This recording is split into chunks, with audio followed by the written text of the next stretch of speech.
You're listening to the Cyberwire Network, powered by N2K.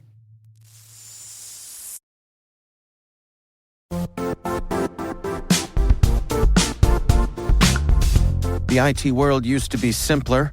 You only had to secure and manage environments that you controlled. Then came new technologies and new ways to work. Now, employees, apps, and networks are everywhere. This means poor visibility, security gaps, and added risk.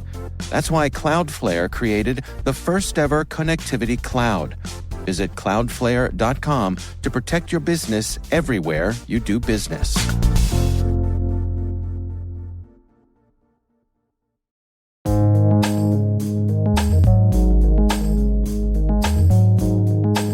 The word is dead box forensics. Spelled dead box for a disconnected read-only device and forensics for investigation.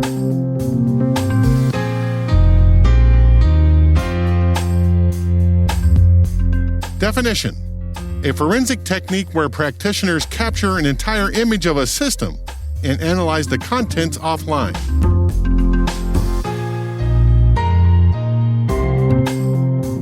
Example sentence: forensic investigators conduct search and seizure operations that involve pulling the power on a suspect's machine and performing dead box forensics to inspect the contents of the disk and identify artifacts of interest.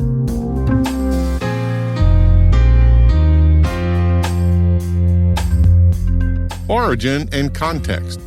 According to Mark Pollitt in his paper A History of Digital Forensics, published in 2010, computer forensics probably emerged in the late 1970s as the American Internal Revenue Service, or IRS, and the Federal Bureau of Investigation, or FBI, started to dip their toes in finding evidence on computers. But by the mid-1980s, the personal computer market and the fledgling internet began to grow exponentially.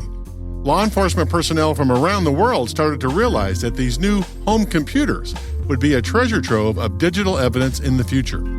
One of the forensic principles that emerged early was the thought of preserving digital evidence so that it could be used in a court of law. In the paper Live versus Dead Computer Forensic Image Acquisition, Mahesh Kohli and Purnima Akkarao said that, quote, "In order to create a forensic image of an entire disk, best practice dictates that the imaging process should not alter any data on the disk and that all data, metadata, and unallocated space should be included," end quote. Forensic investigators accomplish this by powering down the system and removing hard drives in order to connect it to a forensic workstation that has a write blocker capability. Write blockers prevent any data from being written to the disk. Removing a disk from a running system prevents any further changes due to normal system operations or process and user interactions. Using a write blocker during evidence acquisition preserves the integrity of the data and metadata on the system. The community refers to this process as dead imaging.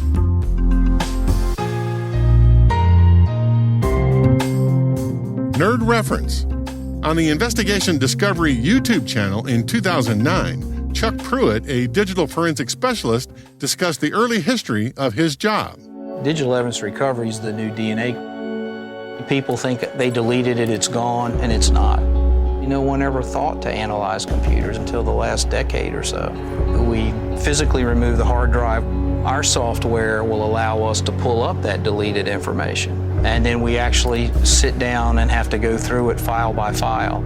There's just all kinds of information. People just don't think about what they're doing when they're using a computer. You learn a lot about a person, who they email, financial information, their love life. You name it, it's there. I don't know if you need to get into the mindset, but I think you develop an idea of what they're like by seeing what's on their computer, and boom, you got them just like that.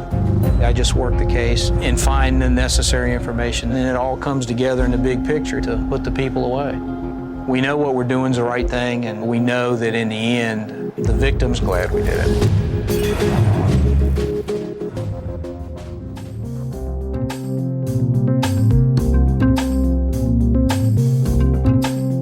Word Notes is written by Nyla Genoe, executive produced by Peter Kilpie, and edited by John Petrick and me, Rick Howard. The mix, sound design, and original score have all been crafted by the ridiculously talented Elliot Peltzman. Thanks for listening.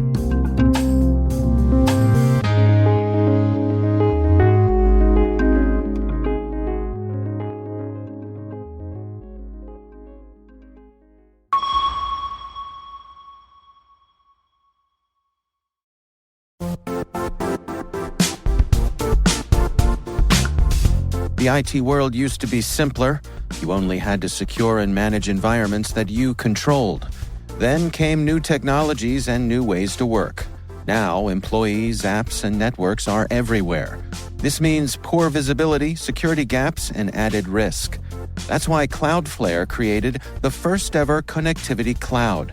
Visit cloudflare.com to protect your business everywhere you do business.